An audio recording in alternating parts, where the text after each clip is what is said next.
Hello, and welcome to Sidechannels, presented by the Flyfish Journal. My name is Jason Rolfe. I'm the editor of the Flyfish Journal and the host of Sidechannels, along with our photo editor and my good friend, Copi Voita. Since 2009, the Flyfish Journal has been fly fishing's independent voice for culture, people, art, and adventure. Owned by fly fishers and produced near the water.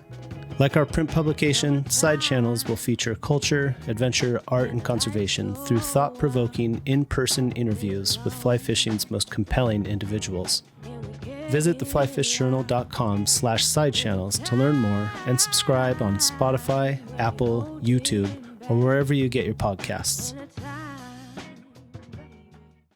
You know, a victory in environmental wars is just that a horrible thing doesn't happen. It's not very often that it's something really good happening, although we are seeing more of those kinds of things. Now we're seeing a lot of transformational technology that's doing things in way healthier ways.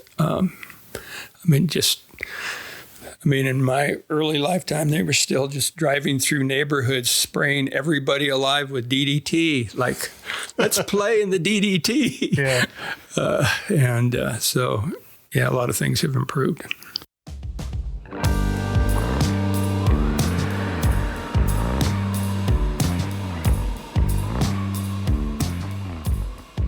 Welcome to Sidechannels, presented by the Flyfish Journal. My name is Jason Rolfe. I'm the editor of the Flyfish Journal and, along with our photo editor, Copi Voita, host of Sidechannels. Of course, Sidechannels wouldn't be possible without the support of our sponsors. First up is Decked, who we'll hear more about later in the episode. Decked makes bomb-proof and weatherproof truck bed organizers with single and double drawer configurations that help keep gear organized and safe. If you drive a truck, you'll likely know the frustration that comes with trying to keep gear organized in the back of your rig. Thanks to Decked, that problem is easily solved. Visit decked.com to see which system fits your truck. Shipping is always free. Get Decked and get after it. Sidechannels is also supported by Patagonia Fly Fishing. Patagonia has been with the Flyfish Journal since day one, so it's fitting that they would help us make this new venture a reality. One thing I've always appreciated about Patagonia fly fishing is that quality isn't measured in weeks or months, it's a long-term commitment. They utilize clever engineering, innovative materials that overperform, and rigorous field testing in the most extreme conditions in order to offer only essential gear, serious tools built for a lifetime of hard use. It's dependable gear, and it's built to connect with wild fish and wild places. Thanks to our sponsors. Let's get to the show. David James Duncan is one of those people who need no introduction, but I've got one for you anyway. Duncan's first novel, The River Wye, was published by the Sierra Club in 1983, becoming a cult classic within the fly fishing world and beyond. Nearly 10 years would pass before the publication of his second novel, The Brothers K, and more than 30 would elapse until the publication of his third and most recent novel, the epic Sun House, published in 2023. Still, it's not like he was resting on his laurels. In between novels, Duncan published 4 books of essays and stories. He had a part in the making of films like Damnation and Trout Grass, and through it all, he's fought passionately for the environment and against unfettered extraction. David was kind enough to invite me and Copi to his home outside Missoula this spring, where we sat in his living room amidst the curios of a literary life, stacks of books, and complete and not so complete manuscripts waiting to see the light of day. At 72, the guy has no plans to slow down, and the literary community is fortunate for that. One quick note before we get started. At one point in the interview, there is mention of an April event with the Mackenzie River Trust in Eugene, Oregon, at which Duncan was a featured speaker. That event has since happened, of course. For anyone interested, we'll leave a link in the description where you can view it. It's a good watch. Let's get to the show. Record. All right, we got 10 hours on that SD card, so we can. Okay, we'll go wrap it up at 10 o'clock tonight. Yeah. Well, David, it's great to meet you. Thank you so much for inviting us into your home. I wanted to say straight out that it was so refreshing in a way to get written directions sort of written out up here. And we made a point, even though your address was in there, we made a point of not putting it into Google Maps and following the very, very nicely, carefully written out directions. Yeah, I'll take Google Maps on any day. If it's to my house, come on. Yeah. So it was just, it was funny. It kind of struck me as, seeing that. It's like, oh, that's refreshing in a way. I'm a hopeless Luddite. I mean, I'm not destined to join the 21st century ever. Yeah. You've been in Missoula for about 30 Since years? 93. Okay. Yeah. A little over 30 years. I was wondering just what brought you here? What did you, I guess you came here directly from Portland? Portland, yeah, but I lived all over kind of the northwest quadrant of Oregon. Okay. I lived on the coast. I lived in the Cascades. I was always trying to have access to a good river. Mm-hmm. And Portland's had a rough time recently. I mean, kind of since Trump and COVID, but there's some really sad things happening. As I was walking to my reading at Powell's, I passed a guy who was dead of a fentanyl overdose, just lying on the sidewalk. Well, he was actually still sitting up. He had rigor mortis and was just bent right over his fix. And then I had a great time reading at Powell's. So it's just surreal. And that's a constant, our friend Jimmy Watts, the fireman in Seattle. I mean, most of what he does now, just in terms of number, is fentanyl disaster rescue.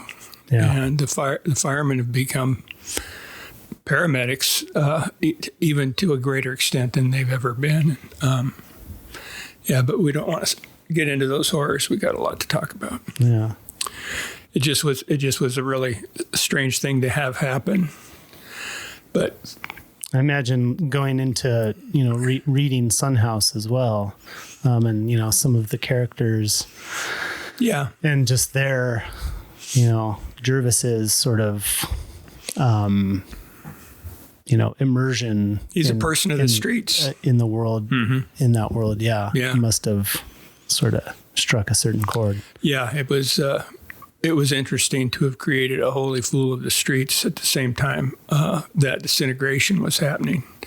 And, all the serious business owners in that part of town, the downtown fancy hotel district, were fleeing because they couldn't keep a glass in a window. Yeah. And, I met quite a few ex-Oregonians when I was in Ketchum the year before last, doing a thing with the Sun Valley Museum of Art about salmon. A really fun gig.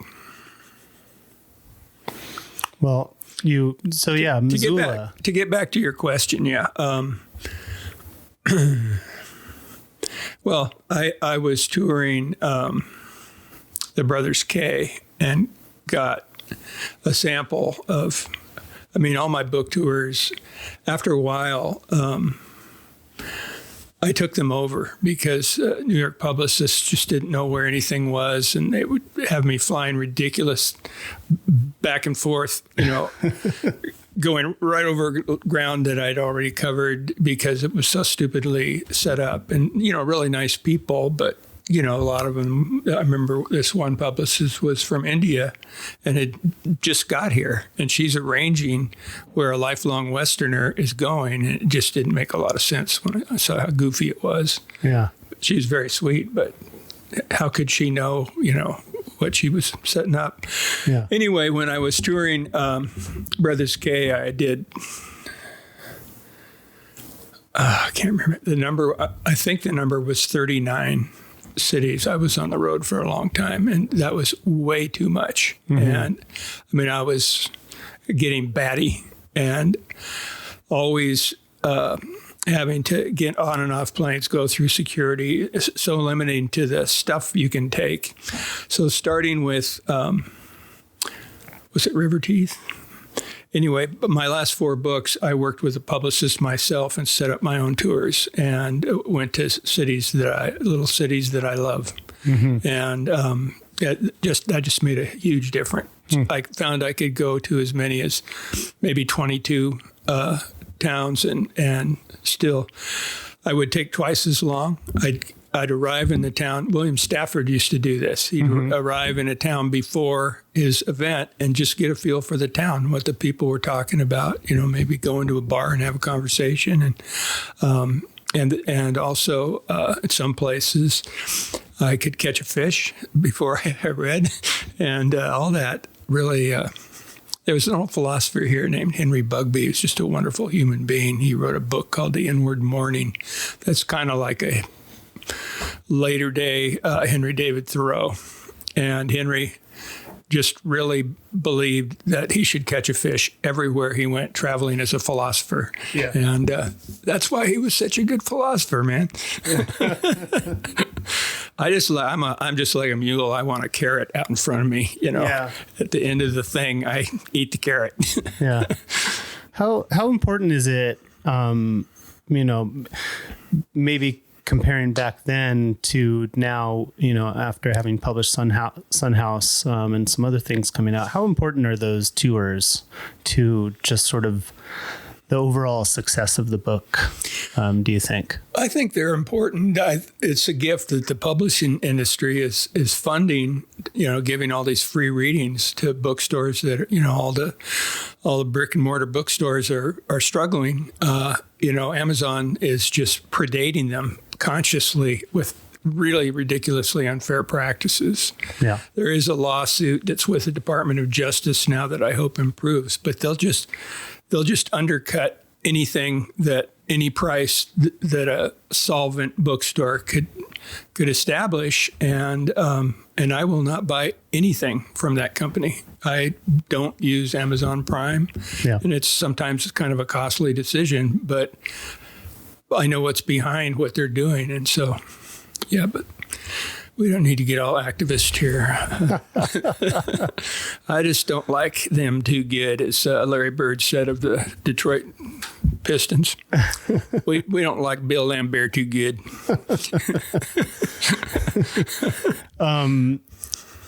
Well, back to Missoula. What was it? So you're touring around after the Brothers K. Had you been here much before, or was it really like always just driving through? My wife for a long time, still a dear friend. We're not married anymore, but we just kind of came to the end of our triumph. Adrian Arleo was a wonderful ceramic sculptor. Mm-hmm. And there's a great clay center here. There's several of them in Montana. I mean, ceramics are really big in Montana. There's Red Lodge, there's the Archie Bray Foundation in Helena, and there's a whole bunch of great clay artists right here in Missoula.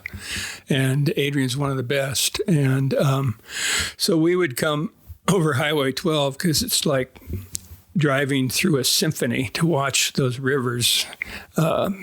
It's just such a long drive all the way up to Clearwater, and then seeing the Selway come in, and then you're on the Locksaw, and then there's little Lolo Creek on the other side, and Bitterroot right ahead. And so I was wowed by that.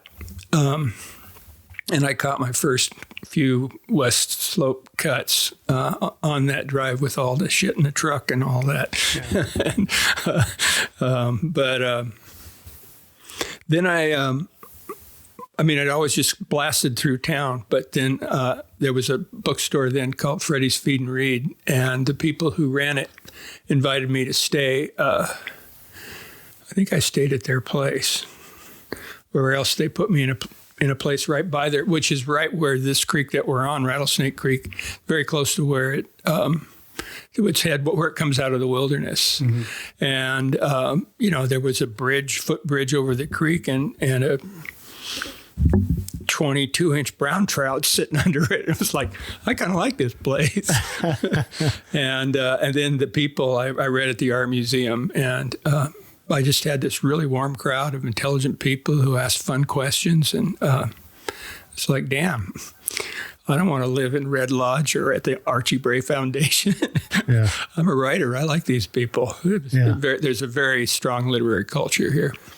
At that point, were you were you kind of done with the Pacific Northwest? Were you just soggy and ready to get out, or? I'm going to bust myself. Yeah. Yeah. In my stories told by water, I pretty much describe the Oregon coast as a wasteland. It's been logged to death, and it really has been logged horribly. I mean, Plum Creek was the real loser timber giant here, and they went to Oregon when they left here after they started a huge fire up Lula Creek between Idaho and Montana and burned a huge amount of land, and were given some tiny fine for it. But they went to, they're on most of my beloved coast streams, so I lamented that a lot. But they weren't on all my beloved coast streams, and I started going back to Oregon after writing this, the poor Oregon, and catching steelhead every fall. Mm-hmm. Yeah. or salmon. Caught a lot of coho in Oregon. Do you still get back out there fishing? What I did 2 years ago, I'm going to reprise this year. I have a friend in southern Alaska, Hank Linfer, wonderful writer, really close friends with Richard Nelson, who wrote The Island Within, was close with Barry Lopez. I mean, writers are so incestuous. We all have some kind of connection with each other. It's the best form of incest. And and Hank and I, he has friends inside that giant wilderness area that will put us up for a night. So within a day, we're fishing rivers that are never touched by anyone but the two of us and a bunch of brown bears. and man, catching a coho on a fly is just really fun. Yeah. It feels great to me because, I'm getting up there, and I had tremendous fishing when I was in my early 20s and was kind of a subsistence fisherman. I was really a typical starving artist for 12 years. And so catching a bunch of whitefish on the Deschutes or a bunch of jack coho in the hatchery rivers, you could kill 10 jacks, and then I'd smoke them, and it was a lot of good winter food and saved us a lot of money. Yeah. I don't feel right doing that anymore, but my friend Hank in Alaska sure as hell does. So I'm up there doing what I did in my early 20s, in my 70s, early 70s.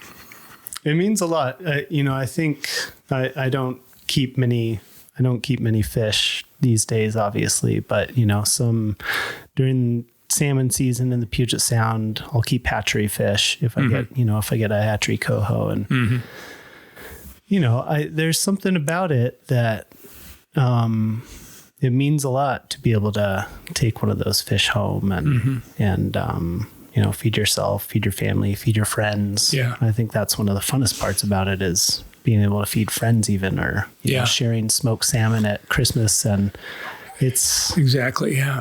I mean, it's kind of one of the tragedies about it, aside from losing the fish themselves, is that we've lost the ability to kind of have that connection to a lot of the fish. Yeah.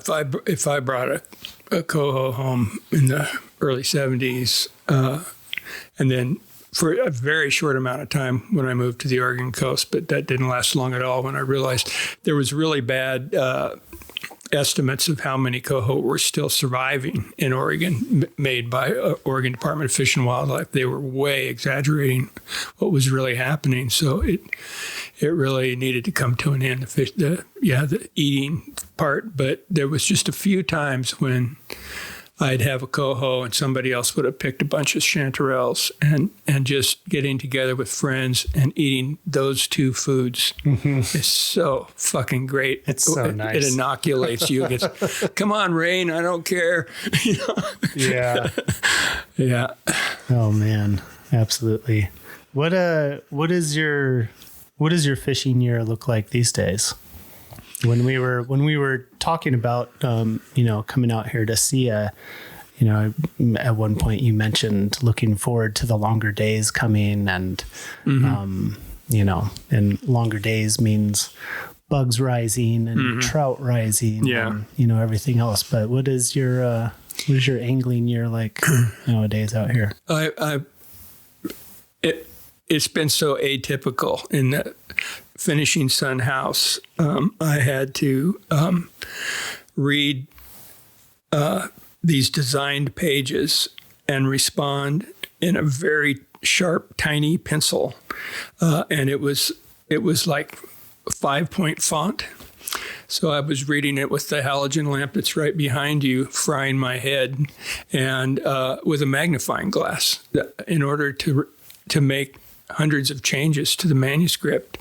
And a lot of it they weren't mistakes that I'd made. It's just, and it's no fault of the design team, but the designers, I mean, they design every book that a big publisher like Little Brown puts out.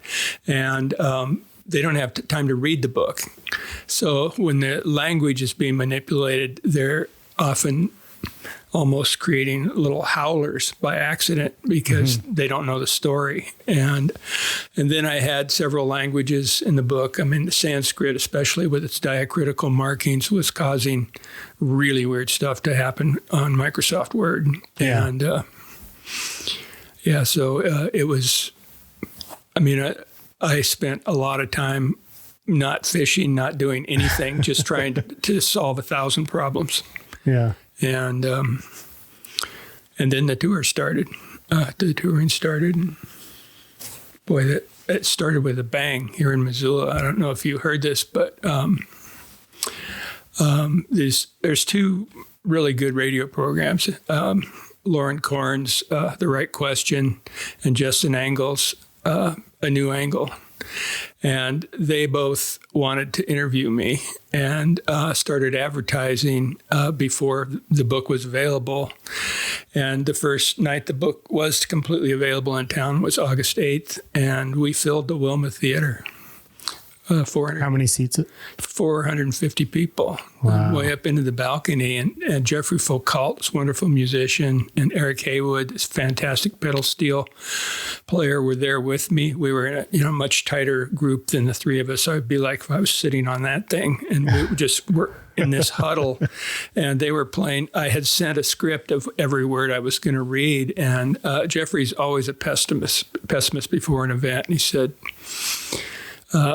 I don't know, Duncan. And then I sent him this script, and he started playing to it, and then just sent me another email, which I'd never seen the like. I think this is going to be really cool, Duncan. And it was really cool. That's great. So you had, for that reading, you had those guys playing music along with your reading. Yeah. Oh, that's cool. Yeah. Is that available for people to see on like YouTube or anything? I think some of it's available, but I create difficulties for Montana Public Radio because my language can be pretty blue. And there was one part where Jervis is talking about his dream about this woman's wet red lips sliding around her mouth, causing him to... Yeah. And I read that, but they can't put that on Montana Public Radio. So. Yeah. That's funny. Well, I imagine it's probably out there somewhere. We'll have to dig around for it. See if we can some of it is. Yeah. There's actually, if you wanted to write this down, David Rothenberg has David did an interview where he got some of that reading from Montana Public Radio, and including the wet red lips. So you can hear it just the way it was served up with Jeffrey and Eric playing along. Yeah, that sounds great. I saw Jeffrey play in Bellingham years ago, and I was blown away at his, he loves that music. town. He goes there a lot. Does he? Yeah. Yeah, we both have good friends there. Well, Jimmy's one of them. Well, back to fishing. Do you feel like have you come out the other side of things yet? Are you looking forward to any fishing this spring? I still like to. I mean, this is just nothing like after the runoff when the water drops. I mean, everybody in the world is here fishing, but if you know the state really well, you might have some secret little back channels and places. And so, yeah, I do. I look forward to, early June here is just a glorious time of year. The weather is so beautiful, and every kind of, all the reason there's Lewis woodpeckers and cedar waxwings and all these different insectivore birds eating bugs coming right off the water. And to watch a beautiful, with pink-breasted Lewis woodpecker with iridescent feathers grabbing salmon flies out of the air, wow. Yeah. Yeah. Yeah. When did fly fishing start for you? Fishing started when I was 5. I was at the mouth of Siletz Bay. My dad was maybe thinking about trying to cast where he might hook a salmon, and I had just this shitty little pole, and I was just looking at, I could almost see the clam neck. It was a very short cast that my dad had made because it was such a crappy spinning rod, but I caught a perch. And then that was kind of cool, but then 10 minutes later, the line starts moving around, and I lifted the rod, and I had on about a 12 or 13-inch flounder.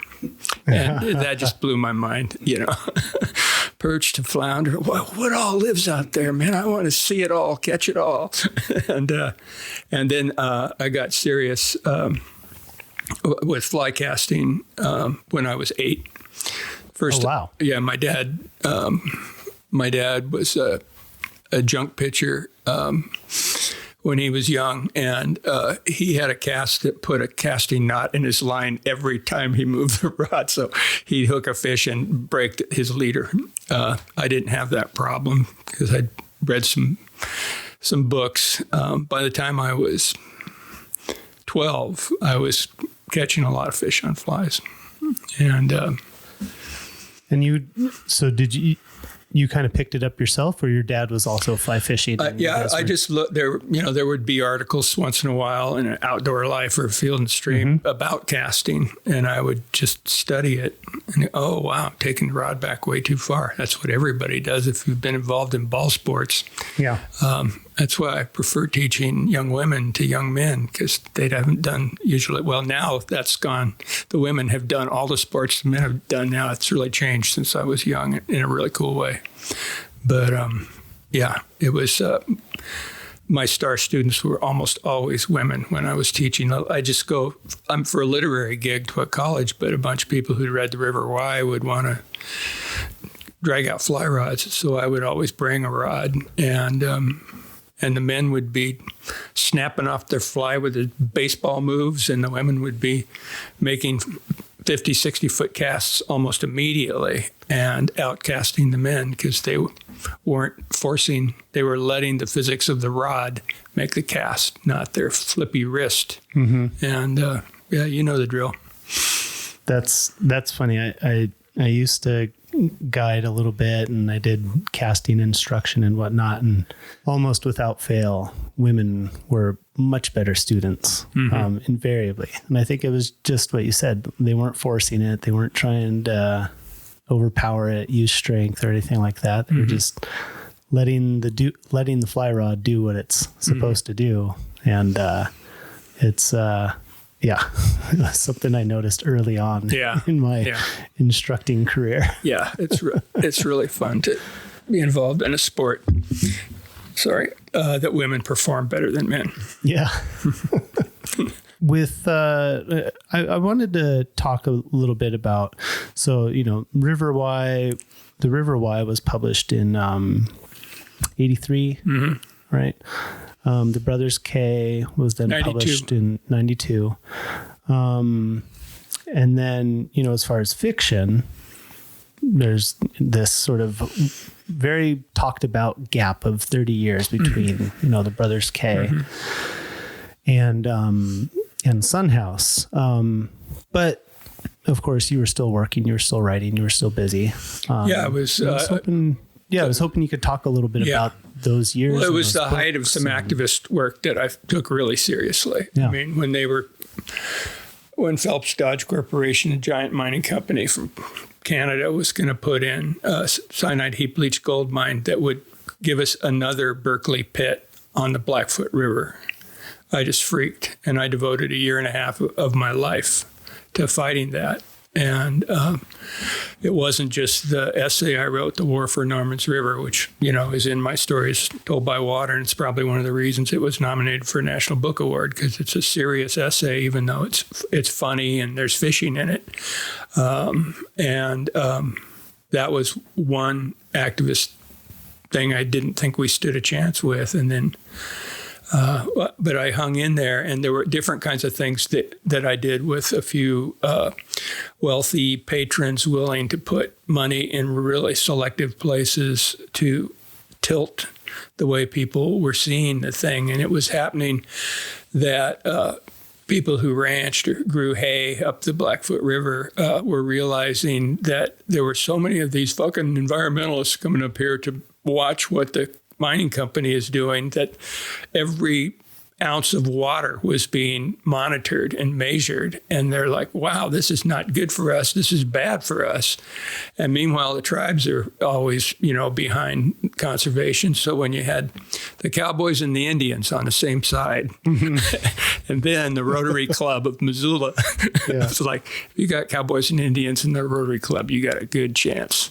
And then Richard Manning wrote a Pacific Northwest Booksellers winning award for One Round River, a phrase of Aldo Leopold's, where he kind of took the ideas that I'd broken this story, and Richard wrote a whole book about it, and but that was very successful. And so, man, the activists came out in droves, and that kind of thing happened also when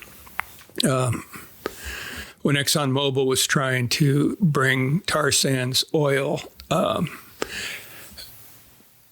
down. Well, they were trying to connect the tar sands to the Pacific Rim industrial nations, because they would build those 350,000 ton things that they were hauling over Highway 12 that were wider than the fog line on the highway, and past, well, I don't want to go into too much detail. I'm just going to cut to the chase. I didn't expect to win, but I almost couldn't. It was heartbreaking to be working on that story because the tar sands are so grim. And, Indian children are getting cancer from the snow that they're living in up by those fucking things. And Justin Trudeau is no more progressive than an American Republican when it comes to the tar sands. They can only see it as benefit because they don't give a shit about human beings. And at least if it affects their bottom line. So I didn't expect to win. And not only did we win, we delayed Imperial Oil is the Canadian affiliate of ExxonMobil, and we delayed their tar sands development by 2 years, and we cost them $1.5 billion.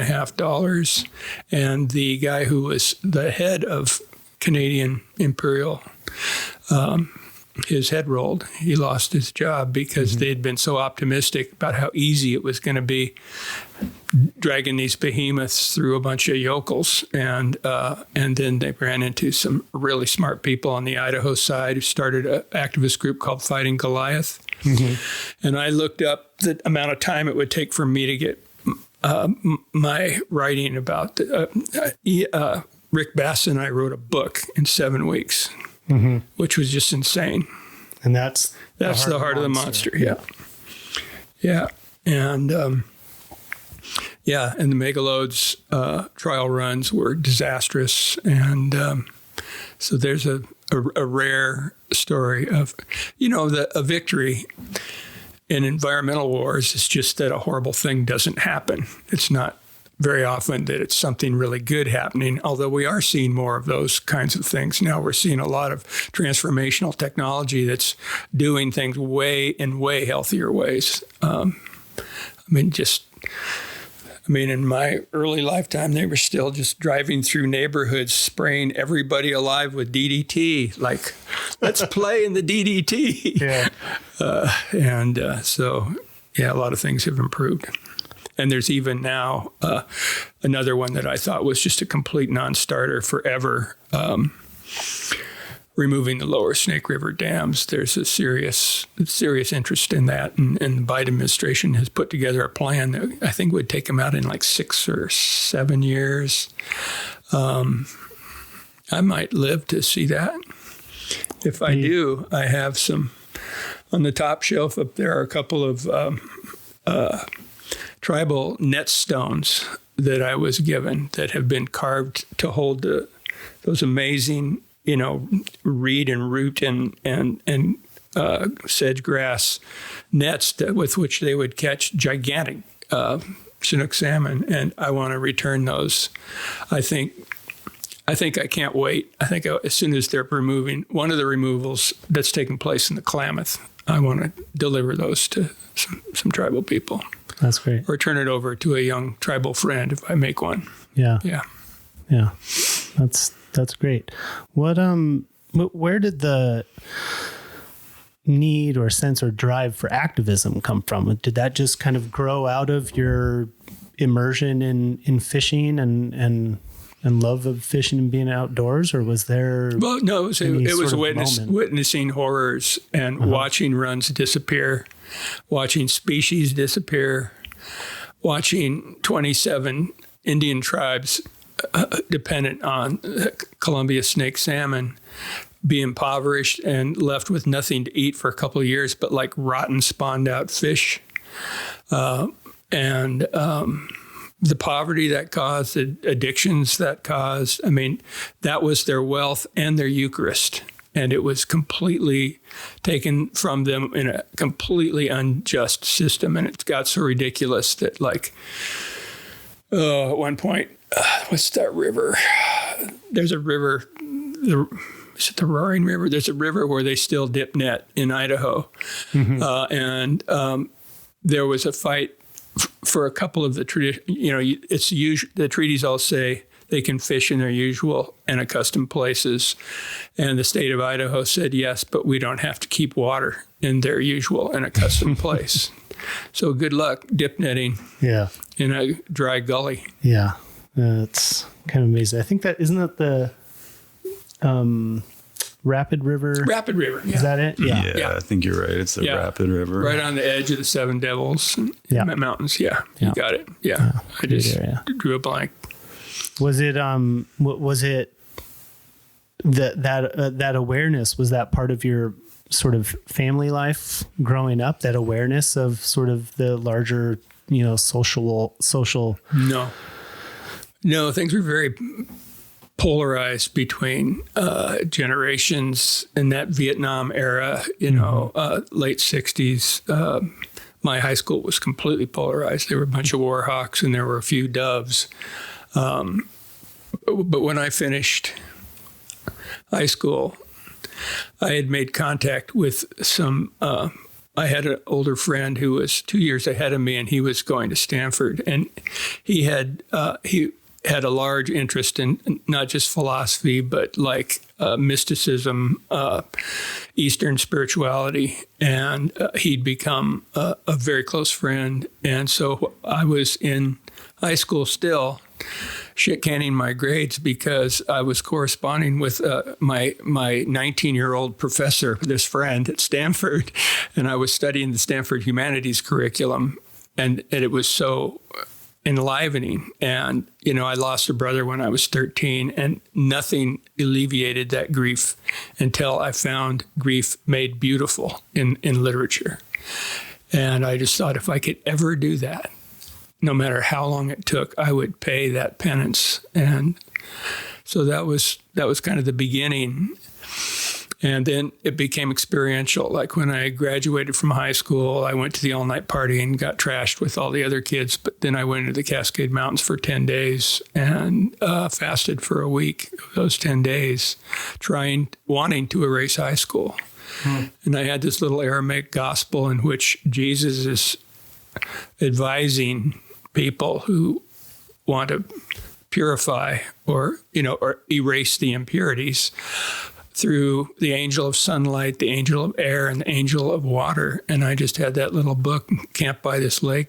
No sunscreen, cooking the shit out of myself. So I paid the price for that.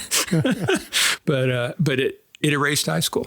Yeah. When that fast was over, high school I haven't made any decisions that were recommended to me by anyone I knew when I was in high school. And it served me well. Yeah.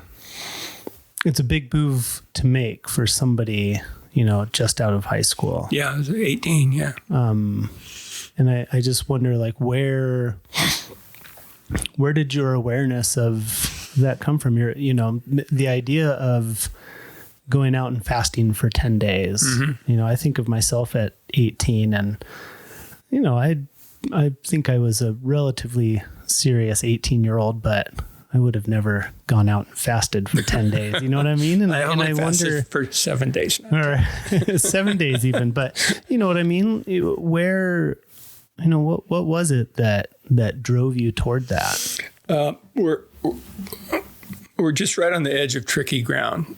There's a Trappist monk, Thomas Burton. He's really he's the most famous contemplative monk in America. He was electrocuted by a light bulb in Bangkok in 1968, but he had already influenced me some, and his work. He was a prolific writer, a brilliant contemplative, and Thomas said that the guardian of spiritual integrity is spiritual secrecy. Mm-hmm.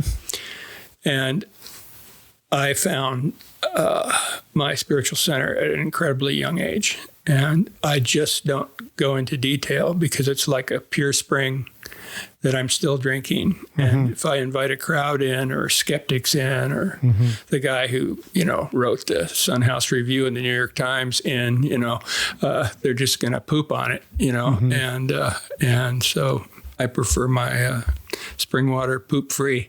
No, that totally makes sense. I mean, I think that's a good answer though.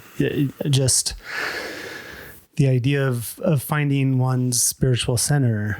At that young age, I'm jealous. I grew up in sort of the, Christian non-denominational tradition. And when I left high school and when I left home, I ran as far away from that tradition as I could. Mm-hmm. And I feel like I'm still running away from it in some ways, because there was a lot of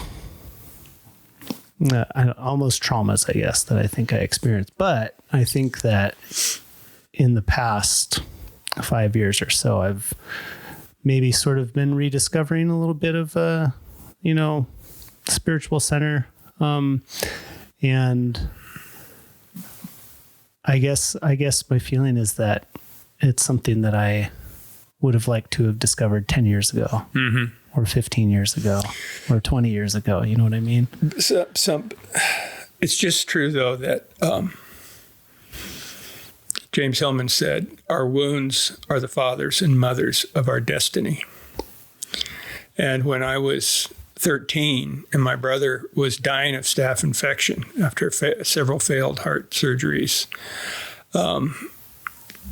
and he'd become so emaciated and looked so different that I didn't have the strength to stay at his bedside. I would just sit in the hallway feeling miserable that I couldn't be there for him, but he couldn't be himself either because he was dying. And when his prognosis was so grim that the doctors, the staff stopped. I mean, he was really he was just dying. And the Seventh-day Adventist seminarian came marching down the hallway where I was sitting outside my brother's room on the floor. And I stood up to be respectful because he was well-dressed and had a Bible under his arm. And he, knowing nothing about my brother's prognosis, grabbed me by the shoulders and looked me right in the eye and said, faith can move mountains. If you pray for your brother hard enough with a pure enough heart, you can save his life. He said it 10 times louder than I just said it. And, fuck that guy. All he did was caused me to feel like I had failed my brother when he died 2 days later.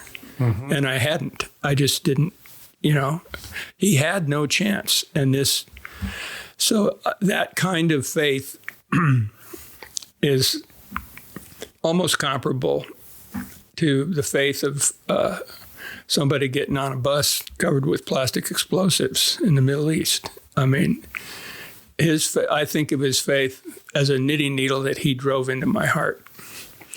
But what occurred to me after some years was that I could pull that fucker out of my heart and write with it. and that's what I really started doing in the River Wye. Yeah. Yeah. You know, when Gus is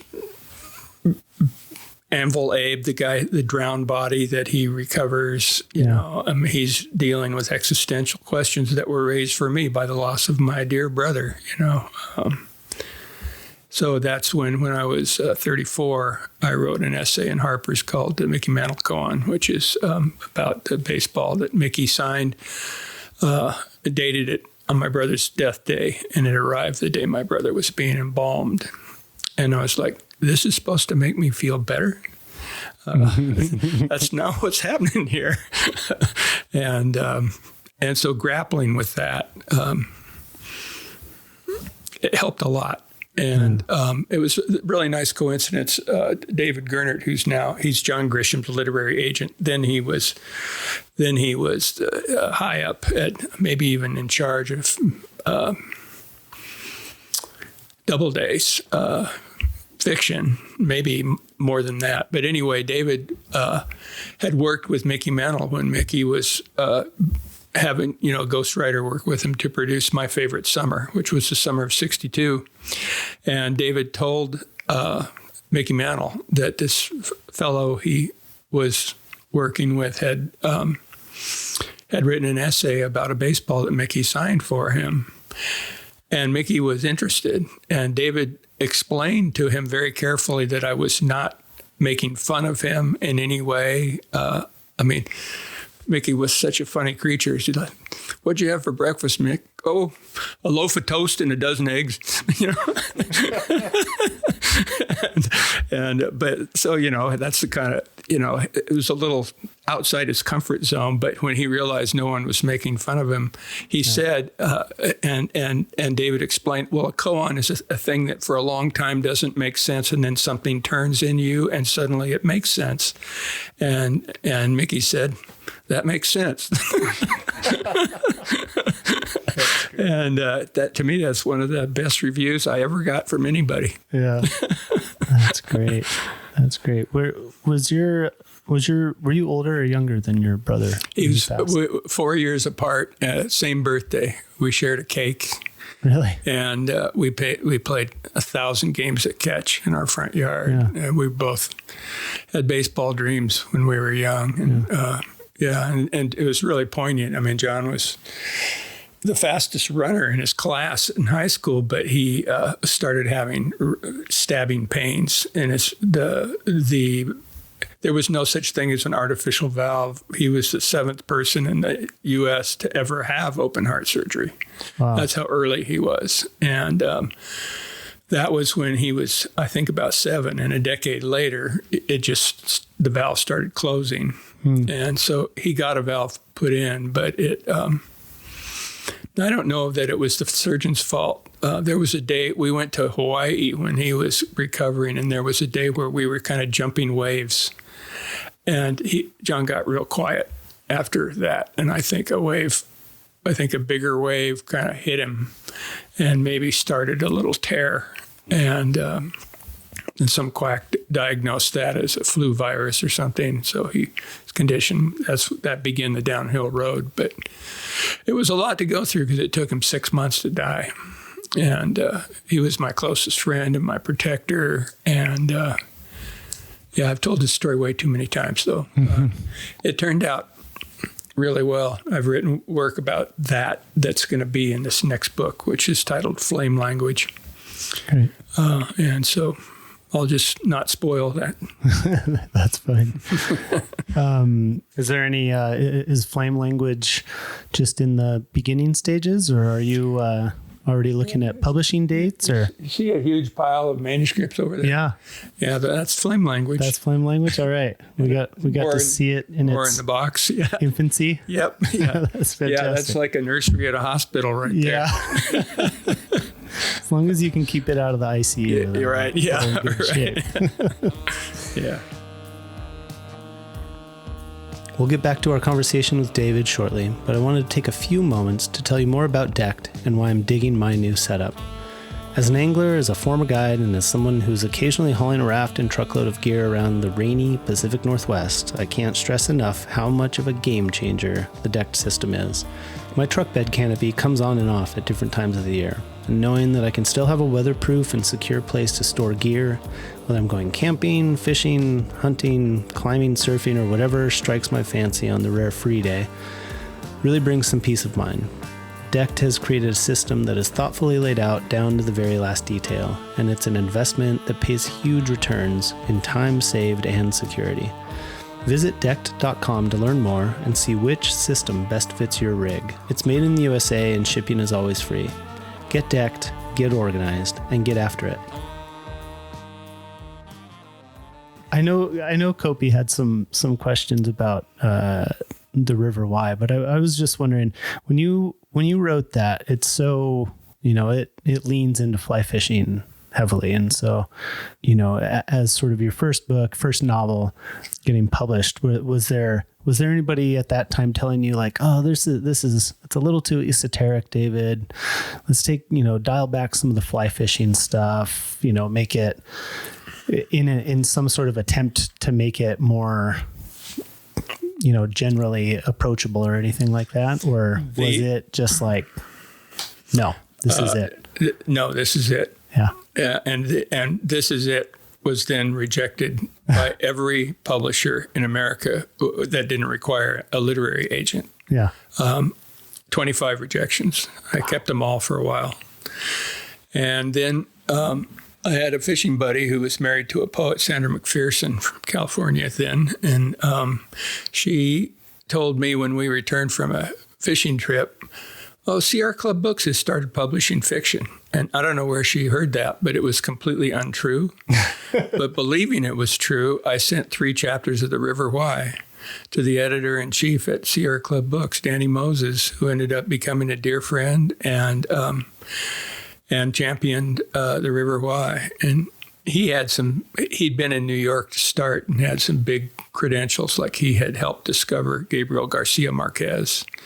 So, and many wonderful, funny things happen. Well, there was a publisher that was very offended by The River Y because, the H2O versus Ma battle over bait fishing versus fly fishing. Really? And H2O is such a poobah. Actually, Gary LaFontaine, the great dry fly guy who would get in the river and swim down to the bottom and look up to see what the take was like, and all that. I mean, just a real nut in the best way. But when I met Gary, he was dying of ALS. But we had a little talk, and he asked me if H2O was based on Ernest Schweibert. I said, holy shit, you're the first guy who ever recognized that. That's great. Yeah. That's hilarious. Makes sense. My dad gave me a copy of that book when I was pretty young, and I've since read it multiple times. It's been a while now. But it always just amazed me. Like, I was probably in my teens when I first read it, and, reading about character Gus and just that he was so passionate about kind of leaving his family behind and moving to a river and like just fishing. It was at that point I was fly fishing as well. And I think my dad obviously put those two together and was like, probably like this book, kid. And it was pretty neat reading about someone else that was kind of, just so entwined in it, but then also kind of the journey that he ended up going on. He needed something more than just catching fish every goddamn day. Yeah. But there was one question, and it's kind of silly, pardon me for it, but you mentioned a fly in there called the Bermuda shorts. And I'm wondering if anyone has ever like created their version of it and sent it to you saying like, hey, or like if you get fan mail of like flies from, readers and whatnot. I get fan mail of flies. You do? See awesome. All those flies up there attached to those letters? Oh, yeah. Yeah. That is one of the best fly tyers in the country. He lives in Idaho. And, wow. And that big streamer, that's a perch minnow that he tied for me. And he just tied me to absolutely gorgeous, very flashy coho flies to take to Alaska in September. And I got flies that were, I got one fly that actually worked. It imitated a minnow kind of, but it was just a cutout, almost a circle attached to a hook. And it was made out of a Budweiser can. And I caught quite a few cutthroat on the coast with this Budweiser can fly because it would get down just a little bit. Yeah. And I should think of some of the others. Oh, yeah. Can you get? I can't get out of here without making a bunch of crashing. But if you at the bottom of the lamp is a huge fly. Salmon fly. Yeah, that's an Atlantic salmon fly called the Duncan, and that's Duncan plaid in the feather, the colors in the feather. Oh, yeah. But, I mean, yeah, look at the artistry of David. Yeah. Where's David at? He's in Idaho. And the same? It's a guy I was just talking about, yeah. But he needless to say, he liked the river white too, and that was his thank you fly. And that's awesome. That's beautiful. Yeah, very cool. Yeah, he's got skills. Well, tell us about Sunhouse. I'll admit I haven't finished reading it yet. I've been reading it, and I'm loving every second of it. And having a 5-year-old and a job and swim lessons and, and trying to, exercise. I don't have as much time to read as I would like, but, I'm about halfway through and enjoying it. And, it's quite the book. I know that it's a book that you spent a lot of years of your life working on. 14 years. During that time, I'm just qualified. I mean, my parents died during those years. I was still raising my daughters in the early part of those years. But for about the last 7 years, when I was working closely with Michael Peach, this wonderful he edited David Foster Wallace's Infinite Jest, and he edited Donna Tartt's The Goldfinch, and I think he did some editing on Keith Richards' life. He's a really, really wonderful person to work with. And so during those years, I wasn't doing anything else for 7 years. I was just locked in that chair. I mean, exercising every day. And that was kind of for the past 7 years or so, or 7 years prior to publication? Prior to August 8th. Yeah. Yeah. And I don't think anybody else would have published Sunhouse. I think I was fucked without Michael Peach because he gave me, no one does this. I needed 10 contract extensions. Nobody gets 10 contract extensions out of New York City, man. Yeah. Some guy in Montana has lost his mind and he's writing about, Vedic mysticism as he's sitting on a trout stream. And we don't know who the fuck this guy is. And, and he's gone. But there's just been this trajectory that, I mentioned, secretly, I've had a really esteemed guide for a long time. And there's all these op-ed cries for a change of consciousness if we're going to survive. But the novel form, more than nonfiction, you have 5 senses and an imagination and an intuition that you can still instill in each character. So it's really vivid to read about a Jervis wandering on the streets of Portland or a Grady Haynes wandering thousands of feet up in the mountains of Montana and making it palpable, using all those senses so that you're not asking in an op-ed way for consciousness to change, you are showing people enduring something where they're changed afterward. And part of my motivation for that is my daughter was in the EVST program here. I've done a lot of work with that program, mostly pro bono, helping fund their magazine, Camus. But my daughter was just mainlining everything that's wrong with the world. And she's a really courageous person, and she was a double major in art. She's really a Renaissance woman who's good at about five things, really good at about five things. And she teaches organic farming in Bellingham now to a whole bunch of people. But anyway, I felt like her love for the earth and for organic farming was forcing her to pay this price of mainlining all these despairing stories that were not being balanced by anything hopeful. And in my unusual life, I mean, I wasn't just a seeker. How can we seek what we've never lost? What if it's right here? What if there's no such thing as a search? It's just a matter of how muzzled our minds are. And if you can just find anything that helps you create clear mind and serve others and be kind, you're winning the game. Mother Teresa just talked about God doesn't ask us to win.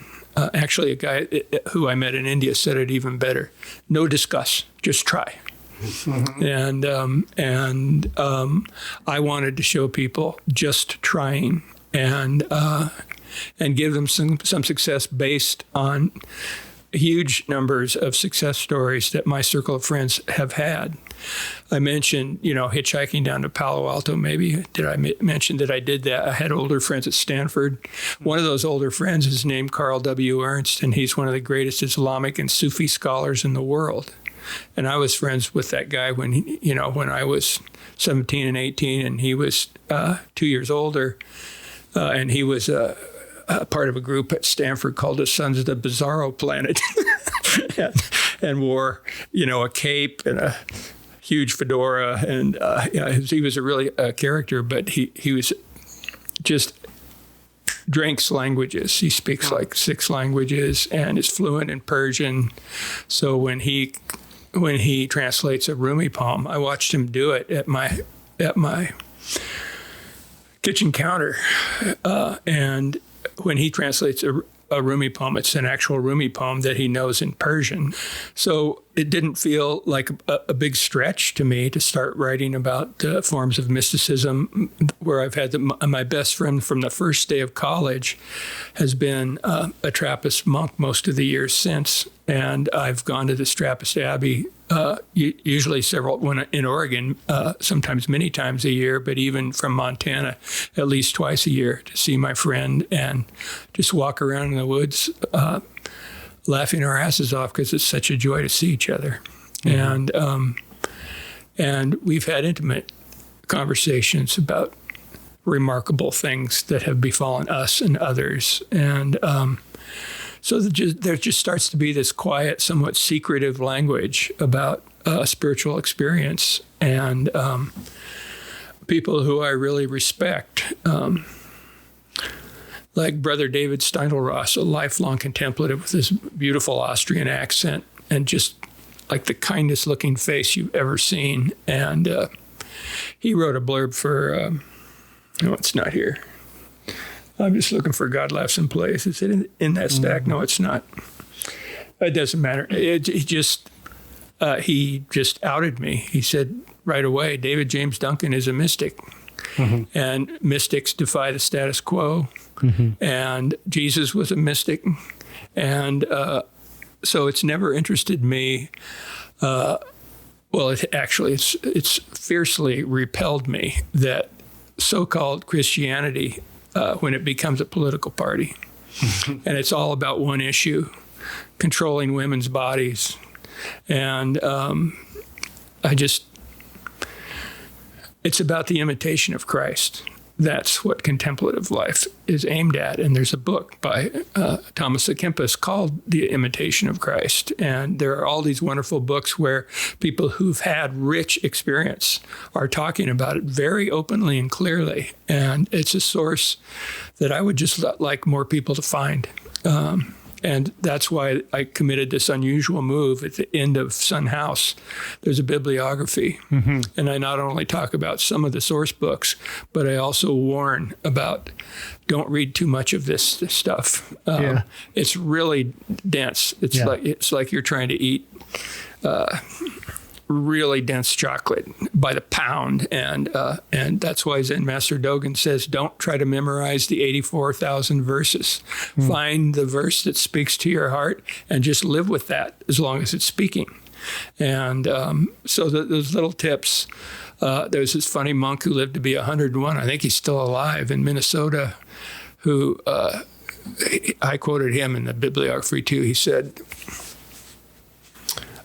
that trying to deal with saints is like herding cats. and I wouldn't argue with that. I can think of some saints that I haven't been too crazy about. If you're still listening to them talking in the first century about how important it is for all women to have their heads covered and, when they're worshiping, blah, blah. Yeah. We need some updates now and then. So anyway, but the whole subject just fascinates the hell out of me. And I just thought, I'm going to get one chance to do this before I move to the other side of the grass. And so I just, in Sun House, I do it over and over again. A big cast of characters and very different kinds of practices. The Lumai people who have a secret practice that they do at high elevation in the Elk Moon Mountains. And I'm so careful with them that I hardly even say what it is. But I do say that you can't find it through any kind of academic seeking or taking a class or going on a cool little outing with the Sierra Club. You can only seek it if you have a really physical, total immersion in high mountains. That's what turns high mountains into your teacher. And I had this amazing trifecta. The year after I did that fast, I got a summer job where I was in the Wallowa Mountains in Oregon for 100 consecutive days, mostly alone. Yeah. And it was just fantastic. That killed high school all over again.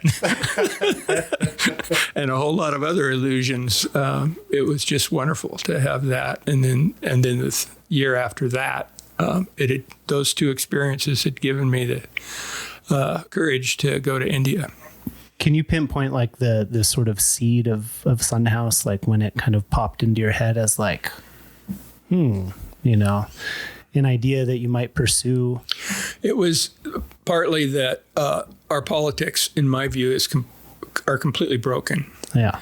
And so the situation is no longer political. And yet you turn on the frickin' news. I mean, even, better, more progressive little programs. And it's still just all about these fucking politicians in Washington, D.C. who are just killing the world. Mm-hmm. And I'm not interested in that. I'm interested in like the mythological truth and the experiential truth and all the lessons that we learn from Mother Nature. And that feeds right into a healthier kind of mysticism. And I prove it with, 150 quotes in Sun House from all these great sources. Julian of Norwich in the 14th century explaining how Jesus certain aspects of his life make him into our mother, just as God is our father. So here's a female-ized Jesus in a church that has just really been harsh to women. The Beguines are in Sun House, and they were totally self-sufficient experiential mystics. And the reason they became mystics is because they weren't allowed to study Latin. And they were all considered, there was something called a manqué, which was like a less than human form, which is what a woman was. So the man, when he wanted a baby, would have the manqué incubate the baby for him, but it was his baby. Man, Does that sound a little bit fucked up? Just a little bit. Yeah. Just a little bit. Try telling your wife that the baby she delivered is your baby. Yeah. And duck. Yeah, exactly. I can imagine getting smacked after that. For sure. So, so in Sun House, I got, dumpster Catholicism, and Jervis is smacking these smug, misogynist priests. Yeah. And that's fine. Yeah. Yeah. How does it feel to have that book out in the world now? Like when you, I guess there's a couple parts to this question. I am curious just about,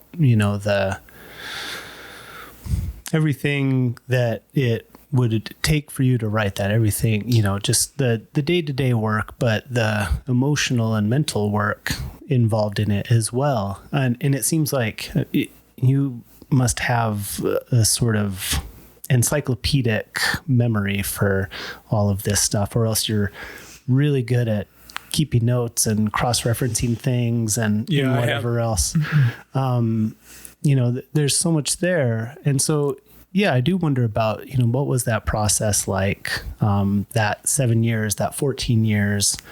But I also wonder about what it feels like to have it out there now. I've always felt like the only thing I know how to write is a novella, not a novel. But if you write a novella that works really well, why just drop it? Why not keep the characters and develop them more deeply? Also, right from the start, it made sense to me, and it seemed like a good source of comedy, but also direction, sometimes with great sincerity, to put a little quotation at the front of every chapter, a little epigram or epigraph. And I've done that with all three of my novels, so they're consistent in that way. But in Sun House, I really went overboard. I mean, you just have to know that somebody said this. Yeah. and so I threw it in there. And it has that feeling of like, it has that feeling of you just wanting to share with people. Yeah. I definitely got that feeling from it. And to portray people who've made choices to basically do a Dalai Lama and be kind and compassionate. The Dalai Lama says that's the most important thing. That's a very simple doctrine. Mm-hmm. You don't need to lose your eyesight under a bunch of fucking tube lights at a Bible college to get to that. To get to that. Yeah. And I kind of blew up my own line of thought with that last little joke. So that's all right. Well, we were talking about the process of writing the book, but also, seeing it out in the world now and seeing people reading it and responding to it and maybe even engaging with it. Yeah. It's a book that you can really engage with as opposed to just reading it and putting it down. Yeah. It's been interesting, because it's so long, it was very slow to do this, but it's kind of following the same trajectory as the River Why and the Brothers K did. They became cult books. They weren't mainstream. So what you were saying about the River Why seeming so odd, compared to other books that were being written, although, I mean, in a beautiful way, a river runs through. It's a little odd too, the very priestly father played by Tom Skerritt and Brad Pitt's Paul. So I had a good predecessor that was rejected by all the same publishers as me. And his book, it came out a short time before the River Why. So and then and Brothers K also developed a cult following. And I knew that I'd done something right when I would get letters, especially from Vietnam vets, who just liked the friendliness between Everett, the draft dodger, and some of the Army grunts he was corresponding with because he loved his brother and wanted to keep in touch with him. And in a similar way, but Sun House was a lot slower to build a readership. But what I'm finding that a lot of people are reading it in groups. It's such a daunting book that reading it in a book group of 10 people so you can get together and sip some white wine and discuss, and a lot of people are doing it that way. And also some of those groups are wanting me to do a Zoom with them. And if anytime I have the time, I will. Yeah. Yeah. That's great. Is it, I was talking to Copi about this last night. But I heard a story once about James Joyce, excuse me, when he was probably writing Ulysses. It was this story about him, Joyce would be in his office or bedroom or whatever, tapping away at the typewriter.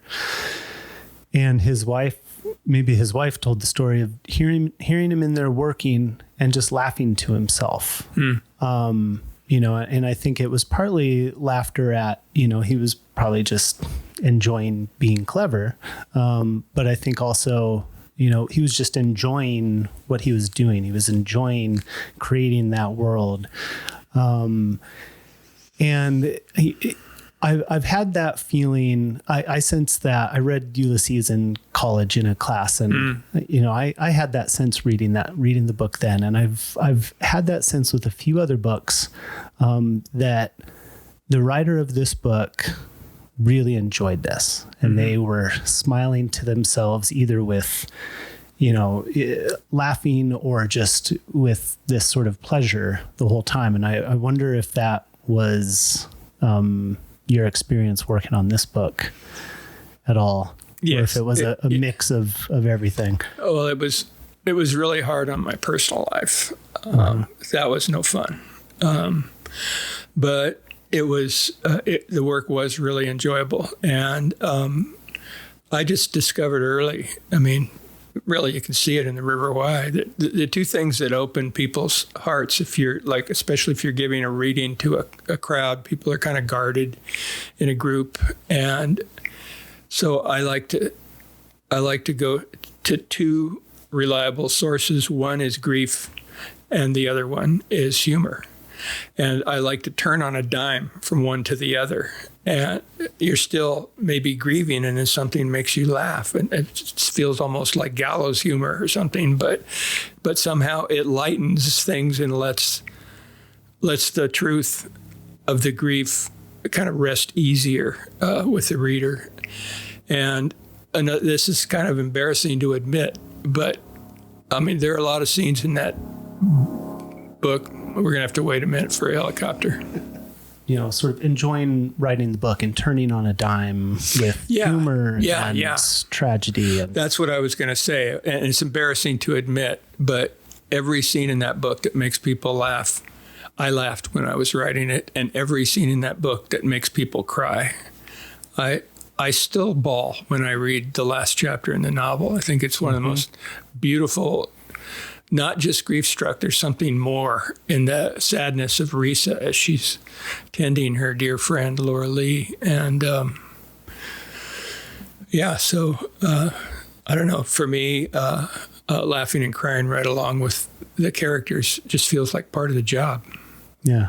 And it was really reassuring to me that an editor as great as Michael Peach was having the same experience as he was reading Son House, and he read 7 different versions. And whenever he had the incredible kindness whenever the book made him cry, he made a little emoji. He's a terrible drawer, but he did do this little tear guy.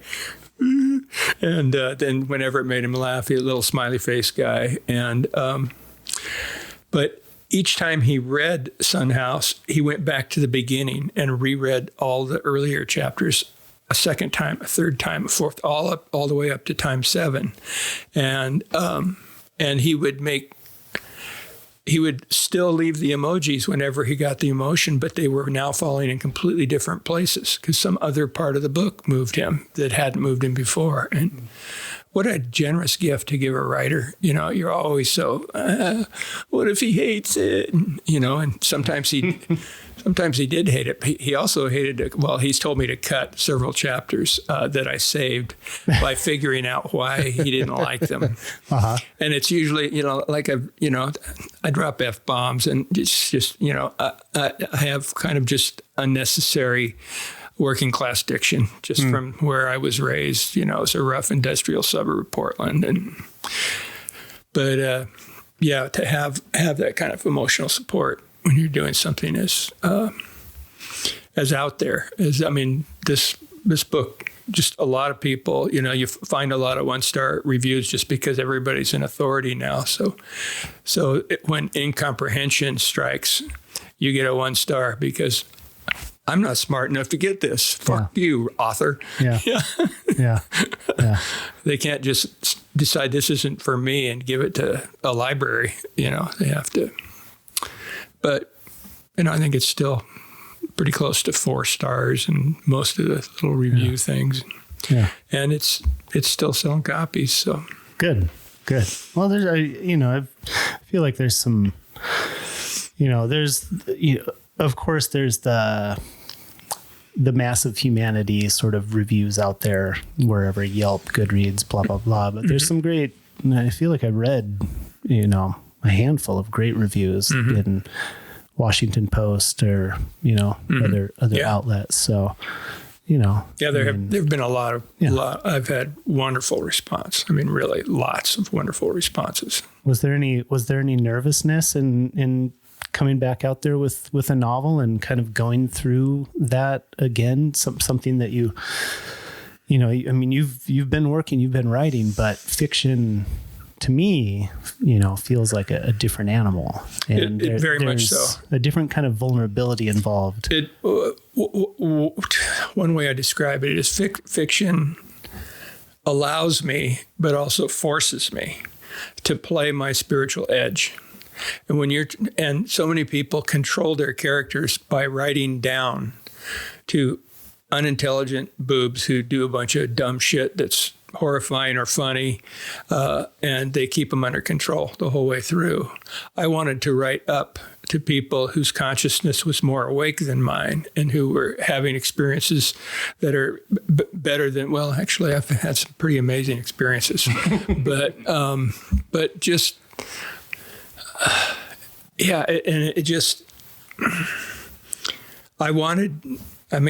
sound a little like the old Star Trek. I wanted to go where no man had gone before, But it's funny you mentioned Joyce, because I had my astrological chart done by my next door neighbor. The place I lived before here was a wonderful woman who's a world-class astrologer with clients all over the world. And she was very interested in the time of my birth because I was born late on February 3rd and James Joyce was born early on February 2nd. Mm-hmm. And she figured out that James Joyce and I have the same astrology. Mm-hmm.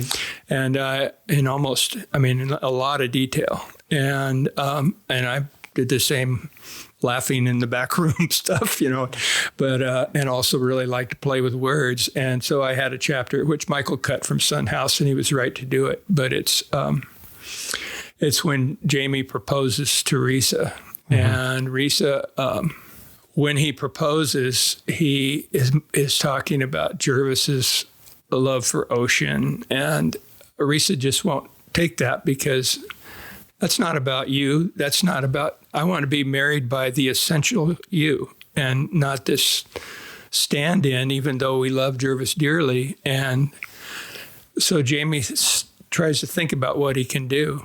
And he ends up, although he's only learned it once, and it was like 10 years before for a drama class he was teaching, he memorized Molly Bloom and Leopold on the last couple of pages mm-hmm. of Ulysses. Yeah. And he says, and Risa, the reasons we want to marry each other now are going to change. And we're going to have to spend a lot of time seeking new reasons to love each other.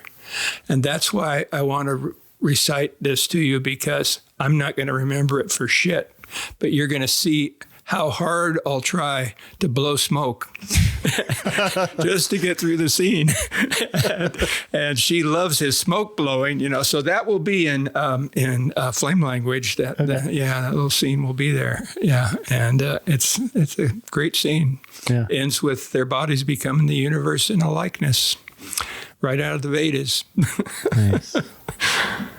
There was the, I can't remember if we mentioned it in the beginning or not, but before we go, I just wanted to mention, some stuff you've got coming up. You said, what is the event you're doing in Eugene? It sounds like something that people can find online, if I'm not mistaken. Yeah, I think they can. It's, there's another copy here somewhere, but I feel like I should stay with 30 writers on nature, inspiration, and the world of Barry Lopez. Right. That one.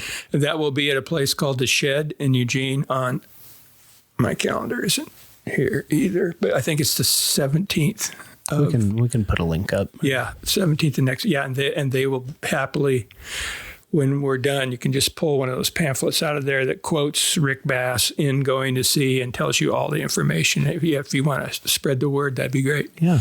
Although I think Joe Mall, who's running it, he's the head of the Mackenzie River Trust. Okay. They turned Barry Lopez and Deborah Courtney's home after all the outbuildings were burned in the Doug Fir Grove and that horrible fire that swept down the Mackenzie. Oh, yeah. And it burned Barry's archive, which was everything he wrote from the time he was a student at Notre Dame. He kept journals constantly. So hundreds all gone? All gone. Just goodness. Absolutely cooked. Barry said he felt like he'd been erased, and that's why in my essay in Going to Sea, I just refused that interpretation, even though it's Barry's own, because he still gave us so much and brought out 2 great books even after that devastation. And he lives on in a lot of hearts and a lot of minds.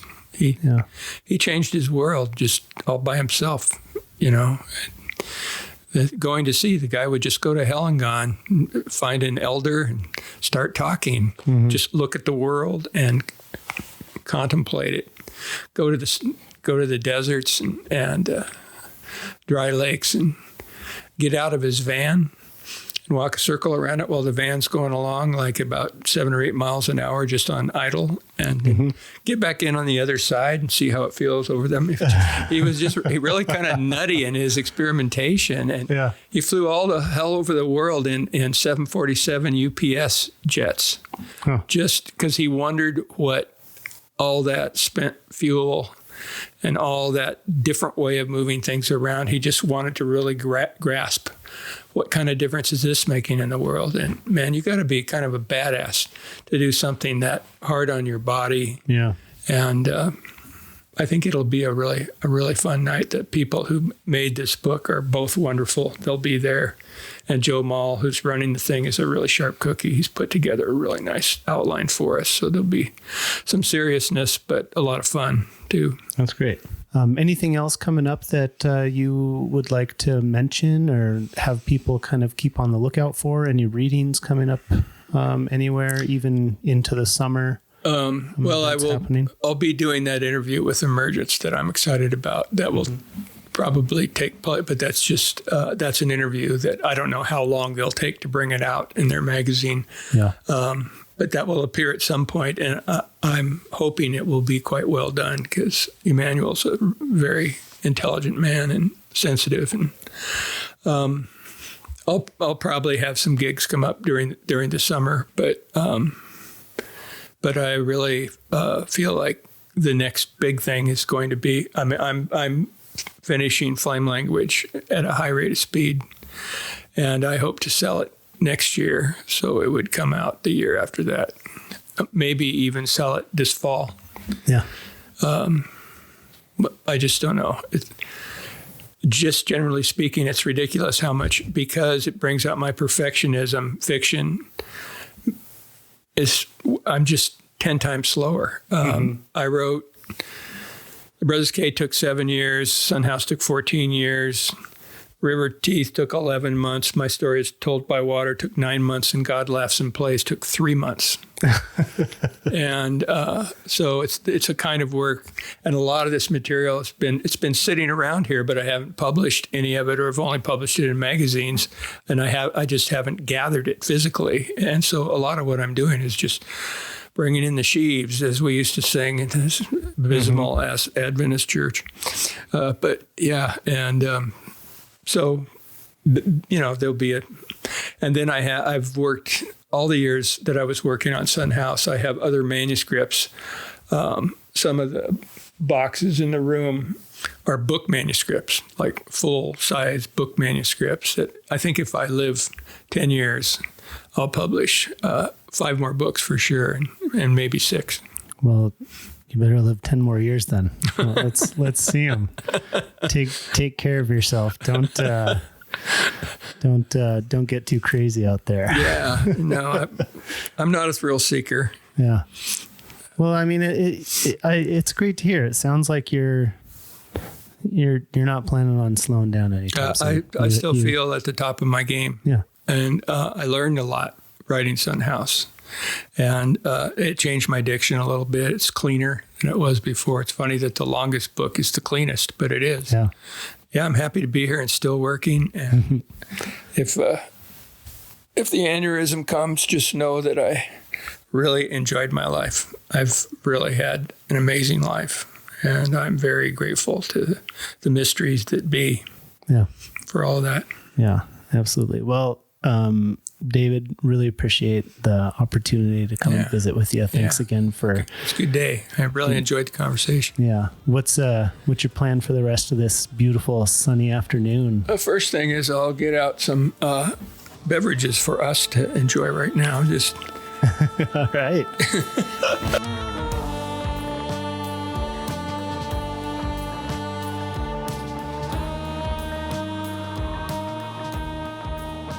Thanks for joining us for episode 1 of Sidechannels.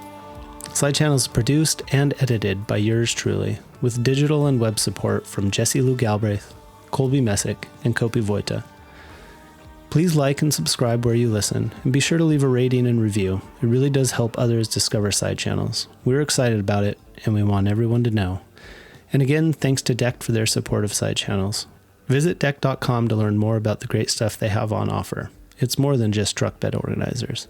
And thanks to Patagonia Fly Fishing. Visit patagonia.com/fly-fishing to connect with Patagonia's community of wild fish advocates. Thanks for listening. We'll be back in a couple weeks with episode 2.